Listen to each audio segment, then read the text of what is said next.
this is Reverend Don Lewis, and welcome to Living the Wiccan Life. In this episode, I'm very pleased to bring you my recent interview with Ryan Buell, head of the Paranormal Research Society and star of A&E's Paranormal State. I'm sure you'll enjoy the interview. My name is Ryan Buell. I'm the director and founder of the Paranormal Research Society and host or star of A&E's Paranormal State. And how exactly did you come to be involved in paranormal research? When I was a child, I had experiences, and this was pre-internet. The days before computers and Wi-Fi and everything. Back when dinosaurs roamed the earth. I know. It's hard to imagine nowadays, but we did not have internet or MapQuest or GPSs, but I also grew up in the South, the deep South, and I was having a bunch of experiences.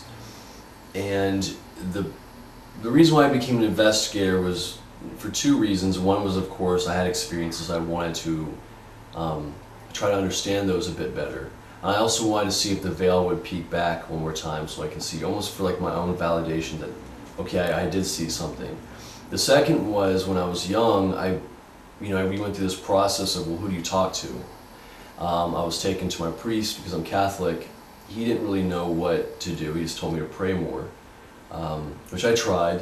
Didn't necessarily help with many of the aspects or to stop the phenomena from happening.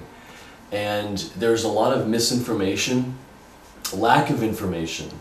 So therefore there were misconceptions and judgments, such as, there are no spirits, they're just demons. Or, have you been consulting with the devil? Things like that were things that were asked of me, and I was just a kid, and so when I grew up, I began to realize that it's still a taboo subject to talk about having personal experiences. It's okay on Halloween, but any other time it's considered inferior to discuss or say you've had experiences. So I started to go out there because other people started contacting me who said that they were having experiences and they didn't know where to turn. So, as you've gone forward with paranormal research, do you feel like you've had many of your questions answered? Or does it just bring you more questions? The first few questions I had are, for the most part, resolved. And when I say resolved, even if I don't have the exact answer, at least I had made peace with the fact that I'm probably not going to know everything. But I was okay with it. But now I have newer questions. There's a cultural aspect to the paranormal that is very interesting. Even when it comes to people's views on occult and religion and perceptions of, well, what is a spirit? Then of course people claiming that there are demons. I've seen people become hysterical over possession or whatnot. And all that stuff has just been interesting to sit back and kind of observe and try to understand psychological element. But it's funny, after all these years, even hundreds of years, I believe you even had something on the wall of Plutarch. I don't know if that's how you pronounce his name. Yeah. But even he was in the debate back then of, well, okay, when is it acceptable to believe in the spirit, and what is it? And so even back then, 2,000 years ago, they were still debating, well, what is a spirit? 2,000 years later, we're still kind of clueless, We're still in the same boat of, well, we don't really know. But I find that fascinating. No matter how hard we try, it reveals itself on its own terms, which I think kind of proves that there's something, maybe a higher consciousness, I'm not sure. What would you say is the biggest question metaphysically that you have today? And how did it come about? Well, the one question, or the one subject that I've been pursuing is, I guess, not who is God as in is there a God, but rather who is he or she in the terms of their beliefs. Because I've grown up where racism was still very, very, very active in the South. Even growing up, I've seen other forms of discrimination, and religion has always been used as the center for their arguments. with homosexuality, and now of course there's people debating about whether or not there is even a hell. And you know, going and doing all this, and most of my clients that I meet are people like simple people who live in like Kentucky or Tennessee or in the Deep South, or people who just I mean, all of our clients go across the spectrum, but going across all these different cultural beliefs and people who come from different economic statuses and different ethnic backgrounds, you know, I notice that there's a very sharp contrast in their belief systems when it comes to religion. And so for me, I'm sitting there going, okay, is God really vengeful? Does God really hate gay people? Does God really hate people who have not been baptized?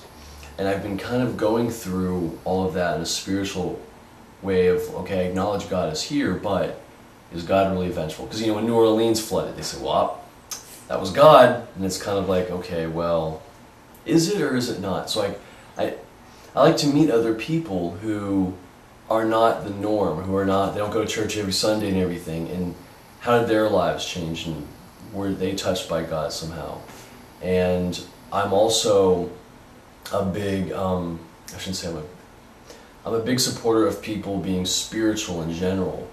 You know, when I go and I meet various people at different conferences and conventions, there are many people who've turned their back on spirituality because they felt excluded for whatever reason. Mm-hmm. And I'm trying to tell them, well, look, you know, there is a spiritual, you do belong to a spiritual place. Go find that. And, you know, so not to say that I've been preaching or anything like that, because I definitely want to keep that separate, more objective, but I'm just saying, like, whatever it is you want to practice, it's out there. Don't feel like you have to, don't feel like the divine has turned its or his or hers back on you because someone here said God hates fags or whatnot. So I know it's a very long-winded answer, but essentially it's just, you know, who are they, or who is he or she, and, you know, and what do they think about us? So very cool. So how exactly did the television show come about?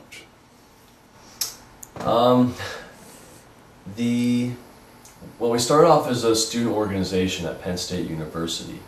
I think we got a lot of press very quickly because I think a lot of people liked the idea of, they thought, okay, well, there's a certain amount of credibility we had just because we were associated with the university. Because there isn't like an official institution that gives out ghost hunting degrees or licenses or any of that, you know, and anywhere in this field you don't really get any of that. So, you know, anyone with a website could essentially say they're a ghost professor or whatnot, or ghost expert.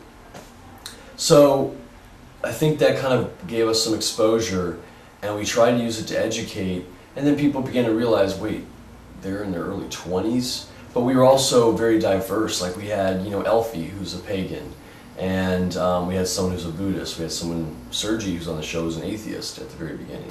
And then we had a psychologist with us, and an engineer with us. So we had people in their 20s, we had people who worked at the university, and a bunch of producers came knocking, but they wanted to, like, you know, I guess, take certain aspects of us and create like a new concept.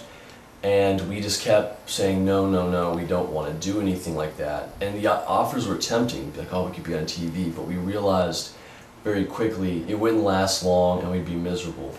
And eventually a producer contacted us who said, I just want to follow you guys. And we allowed the producer to have a camera crew follow us. And then she took it around to a bunch of different networks. We had a bunch of different networks ask us. So it was really just kind of chance. We didn't pitch a show. We weren't going out there trying to find a show. We just said, you know what, whatever happens, happens. And it became Paranormal State, which was very interesting because at first they wanted it to be more reality. Mm-hmm. You know, like a bunch of college students who also went ghost hunting. And they began to realize that wasn't us. Like, I guess they wanted it to be a real world with ghosts, you know, or Jersey Shore with ghosts, which would have been an epic disaster. But yeah, I mean, so we held our grounds with our morals and our ethics, and I'm pretty happy with the seasons. I hope that you enjoyed part one of our interview with Ryan Buell of Paranormal State. Join us again for part 2 of the episode as we continue the interview.